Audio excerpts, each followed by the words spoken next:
ការបញ្ជារបស់នាយករដ្ឋមន្ត្រីកម្ពុជាពោលគឺលោកហ៊ុនម៉ាណែតដែលគាត់បានបញ្ជាទៅដល់ក្រសួងអប់រំយុវជននិងកីឡាត្រូវហាមឃាត់ក៏ដូចជាពិនិត្យឲ្យបានតឹងរឹងមែនទែនចំពោះការលក់នៅភេសជ្ជៈផ្អែមទាំងសាលារៀនឬហៅថាគ្រឹះស្ថានរដ្ឋនិងគ្រឹះស្ថានឯកជនផងដែរដើម្បីជាការជៀសវាងដោយសារតែថាគេមើលឃើញថាកំណើននៃការហូបរបស់ក្មេងៗដែលជាសិស្សសាលាទៅតាមគ្រឹះស្ថានរដ្ឋនិងឯកជនហ្នឹងការបរិភោគក៏ដូចជាផឹកនៅភេសជ្ជៈផ្អែមហ្នឹងគឺមានកំណើននៃការកើនឡើងហើយកំណើននៃជំងឺទឹកនោមផ្អែមចំពោះកុមារគេថាក៏កំពុងតែមានកំណើនកើនឡើងផងដែរនេះគឺចាក់ទងទៅនឹងការប៉ះពាល់ពីសុខភាពសាធារណៈជាពិសេសក្មេងៗដែលនៅតាមថ្នាក់តូចៗដោយសារក្មេងៗខ្លះគ្នាអត់ដឹងអីទេដឹងតែហូបទៅគឺវាផ្អែមវាឆ្ងាញ់វាចូលចិត្តហូបណាស់អញ្ចឹងបើមិនមានការចូលរួមមើលថែឬក៏ហៅថាដុតដៃដុតជើងពីសំណាក់អាជ្ញាធរពីសំណាក់អាណាព្យាបាលផ្ទាល់ពីសំណាក់លោកគ្រូអ្នកគ្រូក្នុងការហាមឃាត់ក្នុងការលុបបំបាត់អាភេសជ្ជៈផ្អែមទាំងអស់នោះនៅតាមគ្រឹះស្ថានសិក្សាទេគឺវាច្បាស់ណាស់កូនក្មេងរបស់កម្ពុជានឹងអត្រាកើនឡើងបន្ថែមកម្រិតខ្លាំងទៀតទាក់ទងទៅនឹងជំងឺទឹកនោមផ្អែមនេះផងដែរបាទស្វាគមន៍ប្រិយមិត្តទស្សនិកជនមកជួបខ្ញុំជាមួយនឹងព័ត៌មានថ្មីបន្ថែមទៀតនៅថ្ងៃនេះនៅក្នុង Channel ពុទ្ធិ TV របស់ខ្ញុំនេះបងប្អូនប្រិយមិត្តទស្សនិកជនដូចសពមួយដងយើងតែងតែបង្ហាញជូនក៏ដូចជាជំនួសបានន័យថាជំរាបជូនបងប្អូននៅព័ត៌មានផ្លាយៗក៏ហៅថាជាព័ត៌មានដែលមានប្រយោជន៍ដល់សង្គមផងដែរដែលជាការចូលរួមផ្សព្វផ្សាយនៅព័ត៌មានពិតក្នុងសង្គមក៏ដូចជាការចែករំលែកនៅព័ត៌មានដើម្បីឲ្យជូនដល់បងប្អូនអ្នកដែលកំពុងតែទស្សនានៅក្នុង Channel របស់ខ្ញុំនេះផងដែរអញ្ចឹងនៅថ្ងៃនេះយើងទៅចាប់អារម្មណ៍តាក់ទងទៅនឹងការបញ្ជារបស់នាយករដ្ឋមន្ត្រីកម្ពុជាពោលគឺលោកហ៊ុនម៉ាណែតដែលគាត់បានបញ្ជាទៅដល់ក្រសួងអប់រំយុវជននិងកីឡាត្រូវហាមឃាត់ក៏ដូចជាពិនិត្យឲ្យបានតឹងរឹងមែនទែនចំពោះការលក់នៅភេសជ្ជៈផ្អែមដែលជាប្រភេទគ្រឿងភេសជ្ជៈផ្អែមនៅក្នុងសាលារៀនទាំងសាលារៀនឬហៅថាគ្រឹះស្ថានរដ្ឋនិងគ្រឹះស្ថានឯកជនផងដែរដើម្បីជាការជៀសវាងដោយសារតែគេមើលថាបានន័យថាគេមើលឃើញថាកំណើននៃការបរិភោគឬក៏ហៅថាហូបរបស់ក្មេងៗដែលជាសិស្សសាលាទៅតាមគ្រឹះស្ថានរដ្ឋនិងឯកជនហ្នឹងការបរិភោគក៏ដូចជាផឹកនៅភេសជ្ជៈផ្អែមហ្នឹងគឺមានកំណើននៃការកើនឡើងហើយកំណើននៃជំងឺទឹកនោមផ្អែមចំពោះកុមារចំពោះយុវវ័យដែលកំពុងតែវ័យសិក្សាហ្នឹងគឺបានន័យថាក៏កំពុងតែមានកំណើនកើនឡើងផងដែរអញ្ចឹងវាជាការជះឥទ្ធិពលនៃការប្រើប្រាស់ឬក៏ហៅថាការបរិភោគនៃភេសជ្ជៈផ្អែមទាំងអស់នោះផងដែរនេះបើតាមការបញ្ជាក់របស់វិជ្ជាបានន័យថាវិជ្ជាបណ្ឌិតតាក់ទងទៅនឹងការបរិភោគផ្អែមដោយសារតែយើងដឹងហើយភេសជ្ជៈគ្រឿងកំប៉ុងផ្អែមជាភេសជ្ជៈបានន័យថាគ្រឿងកំប៉ុងភេសជ្ជៈបើកម្លាំងភេសជ្ជៈអ្វីជាដើមដែលហៅថាផ្អែមខ្លាំងហ្នឹងគឺគេផលិតមកដើម្បីតែមនុស្សដែលពេញវ័យឬក៏ហៅថាយូរយើងហូបម្ដងទេតែដល់ពេលបច្ចុប្បន្នហ្នឹងការចរាចរនៅគ្រឿងចំណីផ្អែមមានជំនុំចំណីជាពិសេសគ្រឿងផឹកដែលជា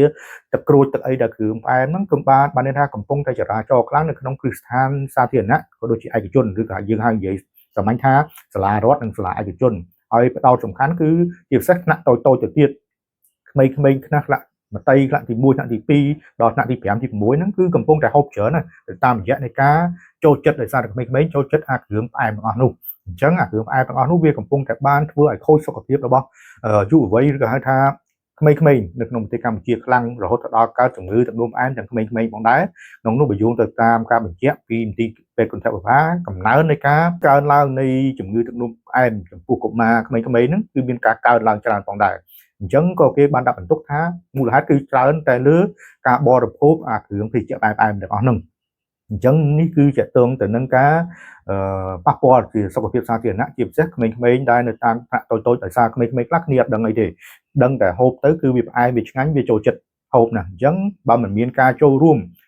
មើលថែឬក៏ហៅថាដុតដៃដុតជើងពីសំណាក់អាជ្ញាធរពីសំណាក់អាណាព្យាបាលផ្ទាល់ពីសំណាក់លោកគ្រូអ្នកគ្រូក្នុងការហាមឃាត់ក្នុងការលុបបំបាត់អាភេសជ្ជៈផ្អែមទាំងអស់នោះនៅតាមគ្រឹះស្ថានសិក្សាទេគឺវាច្បាស់ណាស់មិនយូរមិនឆាប់ប្រហែលឆ្នាំខាងមុខកូនក្មេងរបស់កម្ពុជានឹងអត្រាកើនឡើងបន្ថែមកម្រិតខ្លាំងទៀតទាក់ទងទៅនឹងជំងឺទឹកនោមផ្អែមនេះផងដែរដោយសារតែយើងដឹងហើយជំងឺទឹកនោមផ្អែមគឺជាជំងឺមួយដែលលាក់មុខក៏ដូចជាកំពុងតែកាចសាហាវមែនទែននៅក្នុងប្រទេសកម្ពុជាតែកន្លងទៅយើងមានតែអ្នកវ័យចាស់ដែលកើតជំងឺនេះតែឥឡូវប្រហែលឆ្នាំចុងក្រោយនេះគឺត្រូវបានរកឃើញថាក្មេងៗដែលក្រោមអាយុ18ឆ្នាំហើយជាពិសេសក្មេងៗនៅរៀនថ្នាក់ទី5ទី6ទី2ទី3ហ្នឹងក៏កើតជំងឺទឹកនោមផ្អែមនេះផងដែរដោយសារតែការបរិភោគមិនបានត្រឹមត្រូវរបស់ពួកគាត់ជាពិសេសការបរិភោគនៅភេសជ្ជៈផ្អែមផងដែរក្នុងនោះបើយោងទៅតាមលិខិតរបស់រាជរដ្ឋាភិបាលក៏បានបញ្ជាក់ជាថ្មីម្ដងទៀតថាប្រមុខរដ្ឋាភិបាលកម្ពុជាគឺលោកហ៊ុនម៉ាណែតក៏បានបញ្ជាទៅឲ្យក្រសួងអប់រំយុវជននិងកីឡាធ្វើការហាមឃាត់ដាច់ខាតនៅការលក់ នឹងការទទួលទាននៅភេសជ្ជៈកំប៉ុងដែលមានរសជាតិផ្អែមនៅក្នុងគ្រប់បណ្ដាគ្រឹះស្ថានសិក្សារបស់រដ្ឋនិងឯកជននៅទូទាំងប្រទេសផងដែរនៅក្នុងការបញ្ជាក់ដដែលក៏បានចេញជាបញ្ជាជាថ្មីធ្វើឡើងចំពេលដែលកម្ពុជាអបអរទិវាជាតិអាហារូបត្ថម្ភលើកទី12នៅថ្ងៃទី6ខែវិច្ឆិកាឆ្នាំ2025ខាងមុខនេះផងដែរអញ្ចឹងបានន័យថាសេចក្តីប្រកាសឬក៏ហៅថាសេចក្តីណែនាំរបស់រដ្ឋាភិបាលដែលសញ្ញាដោយរដ្ឋាភិបាលបាននាយករដ្ឋមន្ត្រីហ៊ុនម៉ាណែតហ្នឹងគឺបានបញ្ជាឬក៏ហៅថាណែនាំខ្លាំងហើយទៅដល់ក្រសួងអប់រំឲ្យបង្កើនបន្តិចបានថាបង្កើនបន្ថែមទៀតនៅក្នុងការយកចិត្តទុកដាក់ក្នុងការមើលអំពីការលក់ដូរក៏ដូចជាការចរាចរណ៍លក់ដូរនៅក្នុងគ្រឹះស្ថានសិក្សាទាំងរដ្ឋទាំងឯកជនមិនមែនថាហាមតែក្នុងសាលាឯកជនរដ្ឋហើយសាលាឯកជនអត់ហាមទេណាគឺក្នុងសេចក្តីនេះបញ្ជាក់ឲ្យទាំងសាលារដ្ឋទាំងសាលាឯកជនដែលមានការលក់គឺហាមមែនទែនទាំងក្នុងបរិវេណរបស់សាលាក៏ដូចជាតាមទីតាំងមួយចំនួនដែលគៀកសាលាដែលវាអាចផ្ដល់អំណោយផលនៅក្នុងការទិញរបស់ក្មេងៗយកមកផឹកនៅភេសជ្ជៈផ្អែមនេះផងដែរអញ្ចឹងនៅក្នុងសារលិខិតដែលបានចេញនៅថ្ងៃទី3ខែវិច្ឆិកាហ្នឹងគឺបានបញ្ជាក់ថាលោកនាយករដ្ឋមន្ត្រីហ៊ុនម៉ាណែតក៏បានណែនាំឲ្យក្រសួងអប់រំបន្តពង្រឹងនៅវិធានការហាមឃាត់ការទទួលទានការចែកចាយនិងការដាក់លក់និងផ្សព្វផ្សាយនៅភេសជ្ជៈបើកម្លាំងទាំងនៅក្នុងនិងក្រៅបរិវេណគឺស្ថានសិក្សារបស់រដ្ឋនិងឯកជនទាំងអស់ហើយនៅក្នុងលិខិតដដែលក៏បានបញ្ជាក់អំពីបានន័យថាលោកនាយករដ្ឋមន្ត្រីក៏មិនភ្លេចបញ្ជាក់អំពីការក្រើនរំលឹកទៅដល់ក្រសួងអប់រំបន្ថែមទៀតទៅលើការលើកកម្ពស់ការអប់រំស្ដីពីអាហារូបត្ថម្ភទៅដល់សិស្សានុសិស្សនៅក្នុងការរួមគ្នានឹងការអនុវត្តកម្មវិធីផ្ដល់អាហារនៅតាមសាលារៀនផងដែរក្នុងន័យនេះប្រមុខរដ្ឋាភិបាលកម្ពុជាក៏បានណែនាំឲ្យគ្រឹះស្ថានសិក្សាត្រូវចូលរួមប្រើប្រាស់នៅផលិតផលក្នុងស្រុកដែលក្នុងនោះត្រូវផលិតក៏ដូចជាកែច្នៃក៏ដូចជារក្សាទុកនិងការចែកចាយដោយមានអនាម័យសុវត្ថិភាពនិងគុណភាពឲ្យបានតាមស្លោកថាហូបស្អាតផឹកស្អាតនិងរស់នៅស្អាតក៏សូមជម្រាបជូនផងដែរថាកាលពីឆ្នាំ2024កន្លងទៅរដ្ឋាភិបាលនៃប្រទេសកម្ពុជាតាមរយៈក្រសួងអប់រំក៏ធ្លាប់បានចេញនៅសេចក្តីណែនាំស្តីពីការទទួលទានការលក់និងការផ្សព្វផ្សាយពាណិជ្ជកម្មនៅផលិតផលភេសជ្ជៈបើកម្លាំងនៅក្នុងនិងជុំវិញបរិវេណគ្រឹះស្ថានអប់រំនេះផងដែរកាលនោះក្រសួងអប់រំក៏បានតម្រូវឲ្យមន្ទីរអប់រំនិងគ្រឹះស្ថានសិក្សាគ្រប់ខេត្តក្រុងត្រូវអនុវត្តវិធានការហាមឃាត់ឲ្យបានម៉ឺងម៉ាត់នៅរួមមានការបញ្ចូលនៅបន្ថែមក្នុងការបត់ដានថាបញ្ចូលបន្ថែមនៅក្នុងបទបញ្ជាផ្ទៃក្នុងរបស់សាលាការបង្កើតឲ្យមានស្លាកសញ្ញាឬក៏ហៅថាផ្លាកអប់រំនិងការក្រើនរំលឹកព្រមទាំងការដកហូតនៅភេសជ្ជៈផ្អែមគ្រប់រូបភាពគ្រប់ប្រភេទនៅក្នុងនៅកន្លែងដើមដែលកំពុងតែតាំងលក់នៅក្នុងគ្រឹះស្ថានឬក៏បរិវេណសាលារៀនរបស់រដ្ឋនិងឯកជនផងដែរក៏គួររំលឹកផងដែរថានៅក្នុងរបាយការណ៍អាកាសឆ្នាំ2024មន្ទីរពេទ្យគុណធបុប្ផាគឺបានរកឃើញថាមានកុមារ700នាក់ដែលមានអាយុចន្លោះពី5ឆ្នាំទៅដល់10ឆ្នាំបានកើតនៅជំងឺទឹកនោមផ្អែមប្រភេទទី1ដោយសារតែកង្វះអាំងស៊ូលីននិងរំពេងមិនផលិតអាំងស៊ូលីននេះដូចជាការបញ្ជាក់របស់ខ្ញុំមុននឹងអញ្ចឹងគឺការបើតាមរបាយការណ៍របស់បានន័យថាមន្ទីរពេទ្យគុណធបុប្ផាបញ្ជាក់ឲ្យថាកន្លងទៅឆ្នាំ2024កន្លងទៅហ្នឹងកុមារជាង700នាក់ឲ្យត្រូវបានរកឃើញថាកំពុងតែកើតជំងឺទឹកនោមផ្អែមដែលវាជារូបភាពថ្មីមួយទៀតផងដែរដូចខ្ញុំបញ្ជាក់អញ្ចឹងកន្លងទៅយើងប្រហែលឆ្នាំប្រហែលទសវត្សរ៍មុនយើងឃើញតែមនុស្សចាស់ទេដែលកើតបានន័យថាជំងឺទឹកនោមផ្អែមតែបច្ចុប្បន្នករណីកើតជំងឺទឹកនោមផ្អែមករណីនៃការខូចពលានដោយសារការបរិភោគភេសជ្ជៈផ្អែមនេះគឺកើតច្រើនទៅលើកុមារដោយសារតែកន្លងទៅយើងអាចធ្វើប្រហែសឬក៏កង្វះការមើលថែពីអាណាព្យាបាលពីលោកគ្រូអ្នកគ្រូពីសាលាពីអាជ្ញាធរនិងពីរដ្ឋផងដែរទៅលើការលក់ដូរគ្រឿងផ្អែមនៅក្នុងគ្រឹះស្ថានសិក្សារបស់រដ្ឋឯកជនរហូតដល់បណ្ដាឲ្យកុមារគាត់ទិញយកម្ហូបរាល់ថ្ងៃអ្នកខ្លះអាទឹកក្រូចផ្អែមៗកុមារគាត់ទិញរាល់ថ្ងៃហើយពេលខ្លះអាជីវករនៅក្នុងសាលានឹងទៅទៀតមកកំប៉ុងអូម៉ាទឹកក្រូចហ្នឹងមកកំប៉ុង3000អញ្ចឹងពេលខ្លះកុមារអត់មានលុយទិញហូបទេអញ្ចឹងអាជីវករអ្នកលក់យើងនិយាយស្ដាប់និយាយសួរស្ដាប់ថាអ្នកលក់ហ្នឹងគាត់ឆ្នៃយកមកកំប៉ុងហ្នឹងចាក់ចេញជាកែវបាន4 5កែវលក់មួយកែវ500ដែលវាអាចផ្ដល់ឲ្យកុមារក្នុងការងាយក្នុងការទិញទៅទៀតអញ្ចឹងទាំងអស់នេះរូបភាពទាំងអស់នេះគឺវាជាការចូលរួមបំផ្លាញសុខភាពកុមារយើងខ្លាំងមែនទែនអញ្ចឹងសូមឲ្យអាជីវករក៏ដូចជាអ្នកលក់ដូរការចង់ចំណេញរបស់បងប្អូនសូមឲ្យចំណេញគិតគូរពីអនាគតក្មេងៗបើទោះវាមិនមែនជាកូនយើងមិនមែនជាក្មួយយើងតែក៏វាជាក្មេងរបស់កម្ពុជាជាយុវវ័យចំនួនក្រោយរបស់កម្ពុជាបើយើងចូលរួមចង់បានតែចំណេញតិចតួចហើយលក់ផលិតផលឬក៏គ្រឿងស៊ីចុកដែលវាប៉ះពាល់សុខភាពក្មេងៗដែលវាមិនដឹងអីហ្នឹងគឺយើងនឹងចូលរួមបំផ្លាញក្មេងទាំងអស់នោះហើយថ្ងៃណាមួយគឺ វាក៏នឹងប៉ះមកដល់កូនយើងដែរអញ្ចឹងយើងចូលរួមទាំងអស់គ្នាក្នុងការលុបបំបត្តិការលក់ភេសជ្ជៈផ្អែមការលក់គ្រឿងដែលនំចំណីដែលវាប៉ះពាល់នៅសុខភាពក្មេងនេះផងដែរបាទហើយក្នុងនោះបើយើងទៅតាមរបាយការណ៍ដដែលក៏បានបញ្ជាក់ដែរថានៅក្នុងរយៈពេល10ឆ្នាំនៅចុងក្រោយនេះជំងឺទឹកនោមផ្អែមក៏បានកើនឡើងប្រមាណជា20ករណីក្នុងមួយឆ្នាំដែលភាគច្រើនកើតទៅលើកុមារអាយុពី4ទៅ14ឆ្នាំក្នុងនោះលោកហ៊ុនម៉ាណែតក៏ធ្លាប់បានសម្ដែងនឹងការព្រួយបារម្ភអំពីអត្រាអ្នកជំងឺទឹកនោមផ្អែមនៅក្នុងចំណោមកុមារដោយលោកនាយករដ្ឋមន្ត្រីក៏បានសង្កេតឃើញថាកុមារជាច្រើនទទួលទាននៅភេសជ្ជៈផ្អែមដោយគ្មានការឈឺឆ្អាលនិងការហាមឃាត់ពីឪពុកម្ដាយបាទន័យនេះគឺបញ្ជាក់ឲ្យថាការកើនឡើងនៃជំងឺទឹកនោមផ្អែមទៅលើក្មេងៗហ្នឹងគឺដោយសារតែអីទី1គឺឪពុកម្ដាយផ្ទាល់តែម្ដងទី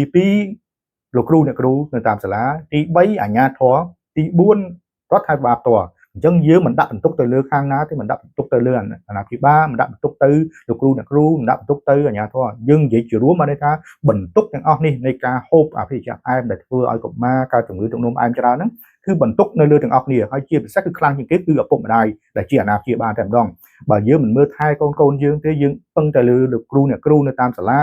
ពឹងទៅលើអាជ្ញាធរក៏វាពិបាកដែរអញ្ចឹងយើងជាចម្បងយើងត្រូវចូលរួមមុនគេក្នុងការមើលថែក្មេងៗដែលជាកូនរបស់យើង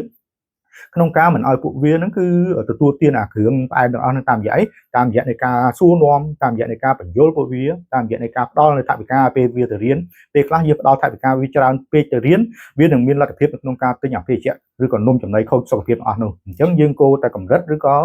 មើលថែតាមកម្រិតណា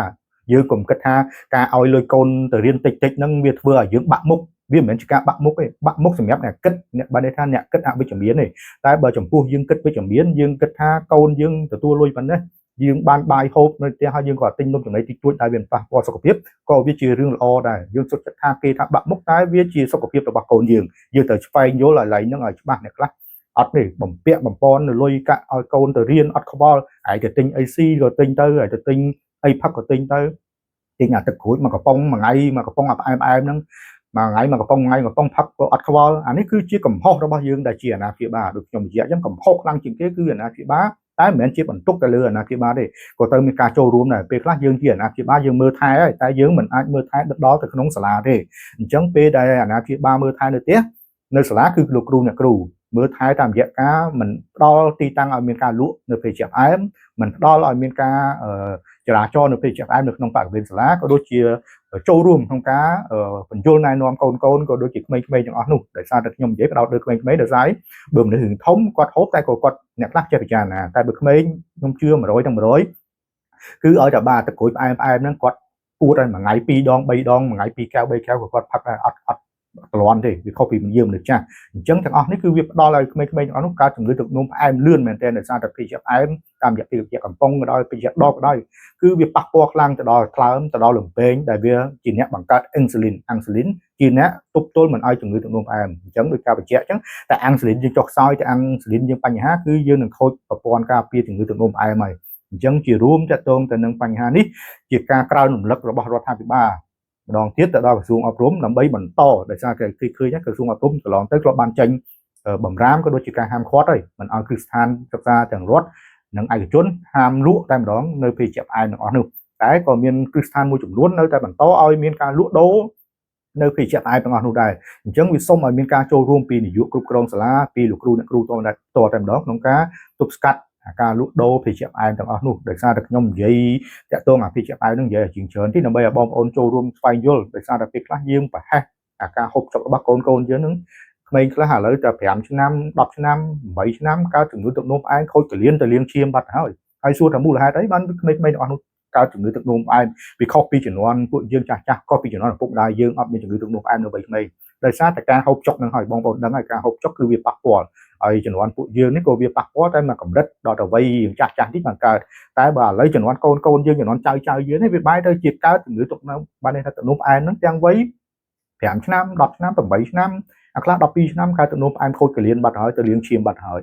ចឹងទាំងអស់នេះហើយគឺត្រូវបានន័យថាត្រូវការចូលរួមពីយើងទាំងអស់គ្នាណាទាំងអាណាព្យាបាលដូចខ្ញុំចែកអញ្ចឹងទាំងអាណាព្យាបាលទាំងលោកគ្រូអ្នកគ្រូទាំងសហគមន៍ទាំងអាជ្ញាធរត្រូវចូលរួមទាំងអស់គ្នាយើងកុំដាក់បន្ទុកទៅលើរដ្ឋាភិបាលណាកុំបន្ទោសទៅថាបានរដ្ឋាភិបាលណាយើងមិនគួរបន្ទោសថាអាណាព្យាបាលសុទ្ធឬក៏មិនគួរបន្ទោសថាគ្រូមិនមើលទេហើយយើងអាណាព្យាបាលយើងធ្វើអីបើយើងអត់មើលចូលរួមមើលកូនយើងហ្នឹងអញ្ចឹងយើងក៏កុំបន្ទោសទៅគ្រូហើយយើងក៏កុំបន្ទោសទៅអាជ្ញាធរសុទ្ធដែរបានន័យថាគាត់ឲ្យគាត់ចូលរួមតែក៏កុំមិនដាក់បន្ទុកទៅលើគាត់យើងចូលរួមទាំងអស់គ្នាទើបយើងកែស្ថានភាពនៃការខូចសុខភាពរបស់កុមារយើងអំពីជំងឺទឹកនោមផ្អែមនេះផងដែរអញ្ចឹងជារួមតកតងទៅនឹងព័ត៌មាននៃការហាមឃាត់ការលក់ភេសជ្ជៈផ្អែមទាំងអស់នេះសង្ឃឹមថាបងប្អូននឹងចូលរួមពិនិត្យទាំងអស់នេះហើយបងប្អូនអាចចូលរួមខមមិនបានបើក្នុងករណីឃើញថាទីតាំងសាលាណាឬក៏ទីតាំងសហគមន៍មួយណានៅបន្តលក់ភេសជ្ជៈផ្អែមដែលធ្វើឲ្យប៉ះពាល់សុខភាពបងប្អូនចូលរួមខមមិនក៏ដូចជាក្នុងវីដេអូរបស់ខ្ញុំឬក៏ហៅថាចូលផ្ដល់ព័ត៌មានខ្ញុំបានន័យថាដើម្បីខ្ញុំអាចស្វែងយល់ព័ត៌មាននេះបន្ថែមដូចជាស៊ើបសួរថាតើសាលារៀនរដ្ឋណាឬក៏សាលារៀនឯកជនណានៅបន្តលក់គ្រឿងអស់ហ្នឹងដើម្បីយើងរាយការណ៍ទៅអាជ្ញាធរបើក្នុងករណីអាជ្ញាធរមិនដោះស្រាយអាហ្នឹងរឿងវិធានការទៀតតែខ្ញុំជឿជាក់ថាបន្ទាប់ពីមានការណែនាំច្រើនលើកច្រើនសារពីខាងរដ្ឋាភិបាលក៏ដូចជាខាងក្រសួងអប់រំអាជ្ញាធរនឹងមិនប្រឡែងដៃលើរឿងនេះទេហើយសូមចូលរួមទាំងអស់គ្នាវាមិនមែនជាការដាក់បន្ទុកទៅលើអាជ្ញាធរក៏ដូចជាលោកគ្រូអ្នកគ្រូទេតែបានន័យថាដូចខ្ញុំនិយាយអញ្ចឹងសូមឲ្យការចូលរួមទាំងអស់គ្នាដើម្បីថែសុខភាពកូនយើងថែសុខភាពកូនក្មួយរបស់យើងជាចៅរបស់យើងទៅជំនាន់ក្រោយដើម្បីឲ្យពួកគេគេផុតពីជំងឺកាចសាហាវទាំងអស់នេះជាពិសេសគឺជំងឺទឹកនោមផ្អែមទាំងវ័យកុមារនេះផងដែរបាទអរគុណប្រិយមិត្តទស្សនិកជនមុននឹងបិទបញ្ចប់នៅរឿងនេះសូមបងប្អូនចូលរួមចុច Subscribe នៅក្នុង Channel របស់ខ្ញុំដើម្បីទទួលបាននូវព័ត៌មានថ្មីៗបន្ថែមទៀតជារៀងរាល់ថ្ងៃខ្ញុំក៏នឹងបង្កើននៃការផលិតព័ត៌មានបន្ថែមទៀតនៅក្នុង Channel នេះដែរដោយសារតែឃើញថាបងប្អូនមានការគាំទ្រច្រើននៅក្នុង Channel របស់ខ្ញុំក៏ប៉ុន្តែ Channel នេះខ្ញុំបង្កើតរាប់ឆ្នាំមកហើយមិនដែលបានប្រើតែថ្មីនេះខ្ញុំយកមកបង្ហោះវិញហើយឃើញថាបងប្អូនមានការគាំទ្រច្រើនអញ្ចឹងខ្ញុំមានទឹកចិត្តនៅក្នុងការផលិតព័ត៌មានក៏ដូចជានិយាយព័ត៌មានបន្ថែមទៀតនៅក្នុង Channel នេះផងដែរដែលជា Channel ឈ្មោះថា Putih TV ហើយបើនៅក្នុង Facebook របស់ខ្ញុំបងប្អូនអាច search រកបានឈ្មោះថាសង្គម TV ខ្សែសង្គមជាខ្សែជាអក្សរខ្មែរហ្នឹងសងជង្គមហើយ TV អង់គ្លេសឬដែលមានបានន័យថា page ផ្លូវការរបស់ខ្ញុំដែលមានអ្នក follow រហូតដល់ 111k ហើយបច្ចុប្បន្នហើយក៏មាន TikTok ផងដែរអញ្ចឹងបងប្អូនចូលរួមផ្ដល់កម្លាំងចិត្តតាមការចុច Subscribe ក៏ដូចជាចែករំលែកព័ត៌មានរបស់ខ្ញុំបើគិតថាវាជាព័ត៌មានដ៏ល្អក៏ដូចជាការផ្ដល់កម្លាំងចិត្តតាមរយៈការចុច like ចុចអ្វីជាដើមដើម្បីឲ្យខ្ញុំមានទឹកចិត្តបន្ថែមទៀតនៅក្នុងការផ្សព្វផ្សាយព័ត៌មានជូនបងប្អូនទស្សនានៅក្នុងសង្គមយើងនេះទាំងអស់គ្នាផងដែរបាទអរគុណប្រិយមិត្តទស្សនិកជននៅពេលនេះខ្ញុំសូមគោរពលា